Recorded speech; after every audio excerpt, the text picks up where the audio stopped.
Hey, this is Sky Nelson Isaacs. I'm author of the book Living in Flow, The Science of Synchronicity and How Your Choices Shape Your World. And I want to address a question that comes up legitimately about the science portion of my research.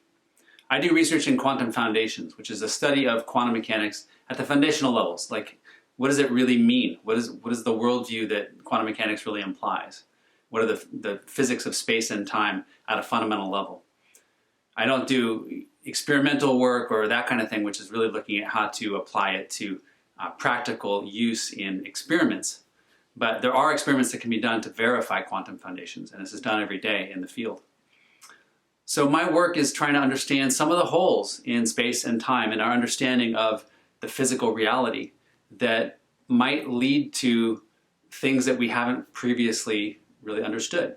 And it's my view, and I support it rigorously, that synchronicity is actually an experience that, or the process of meaningful history selection, is a process that is supported inside the framework of quantum mechanics. Now, in order to do that, we have to apply quantum mechanics to the macroscopic world. Is that possible? And it's almost taken for granted at this point that it's not. We've so taken in that information that it's not, that we see it that way. So here, let me explain to you some of the arguments in favor of my view.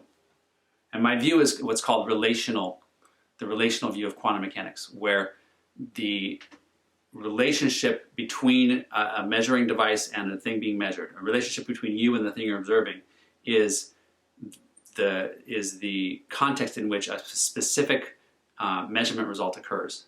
In other words, if I make a measurement of my daughter and we're in a room together and we interact in some way, and my wife is in the other room, when she comes in the room, she's interacting with both my daughter and I in a superposition of many branches of possibility.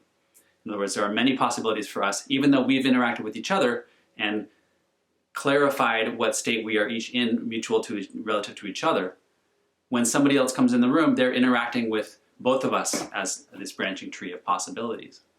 Now, that's only possible if you can apply quantum mechanics to the macroscopic world.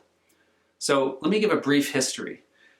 In the 20s and 30s, when quantum mechanics was being developed, we realized that you could describe electrons and protons and light, photons, with a branching tree of possibilities. In other words, in between measurements, the system would branch into different eigenstates of the measurement operator that you have.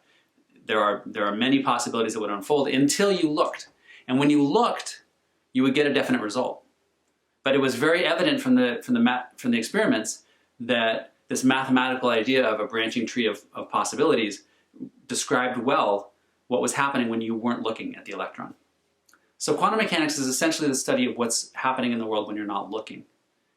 And yet, when they looked at the everyday world, they said that, a tree is either standing up or lying on the ground. It's not ever in a superposition of fallen and not fallen. We never see it in both places at once. Now, it's a subtle point, but it seems to me that what was missed in that argument is that you never see an electron in both places at once either. Quantum mechanics is not the study of what you measure once you've measured, it's the study of what the world is doing when you're not measuring. When you're not measuring an electron, it branches into possibilities. When you measure it, it takes a definite state. Always. We've never seen an electron in multiple states at once, except recently in very high-tech experiments where we're trying to demonstrate quantum collapse in a certain way. But these are special ways of looking at it that don't violate what I'm talking about. Quantum mechanics says that when you interact with the system, you always get a definite result. And that's certainly the world we experience, right? When I interact with my car outside, I get a definite result. It's either there or it's not there. When I look at a tree, it's either fallen or not fallen. But this doesn't imply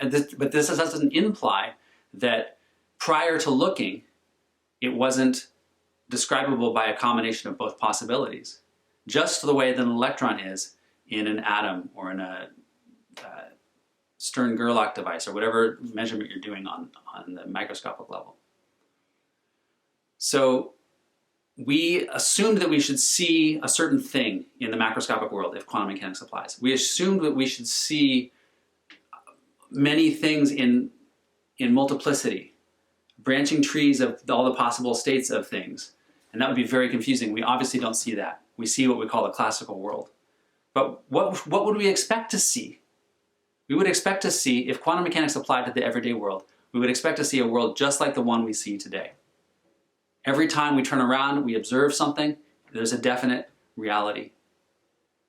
That doesn't imply, and we cannot infer, that that definite reality was exactly that way prior to my looking.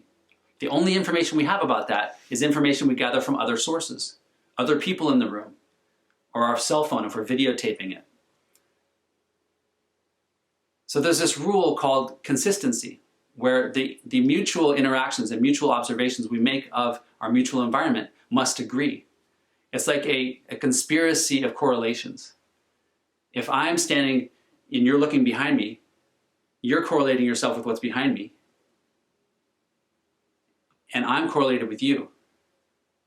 So when I turn around, the fact that you're correlated to that and I'm correlated with you means I get correlated to the same thing you're seeing behind me. So it's this growing conspiracy of correlations between every interaction. Everything we observe falls into our universe of correlated parts of the world. That doesn't mean that it was not undetermined prior to our observation. It just means that there's a consistency between all of our observations when we do make a measurement. So the world is constrained to be consistent between our observations of it. And it creates what's a seamless world for us. Now, there's a theory called Decoherence Theory, which says essentially that the world appears classical because big objects are always being collapsed into definite states, and not branches of this tree, because they're interacting with the environment. And the environment is assumed to be this real thing out there, what I call objective and definite. Not only is it real or objective for everybody, but it's definite, meaning it's not branching. It's got a single certain state. And so if we assume that, Jupiter and Mars and the Sun and Andromeda Galaxy and everything out there is part of this observable, definite environment, then it's obvious that when we interact with it, we're going to fall into a certain relationship with it where we become classical as well. We become definite. In other words, if you assume that there's a real objective environment out there, a real world happening a certain way, then you do have to conclude that decoherence occurs, which is that when you interact with the air, it collapses you into a single state. But this assumes that there is a definite objective reality environment out there. And this is actually literally stated in Zurek's paper called Decoherence and Einselection. And he says that since physics is about deconstructing the world into systems and their environment, we shall always assume that there's some environment to the system we're studying. And so there's always a way in which the system is going to interfere with or interact with the environment and lose its quantum coherence. But it loses its quantum coherence only if we assume that the environment is some classical definite thing.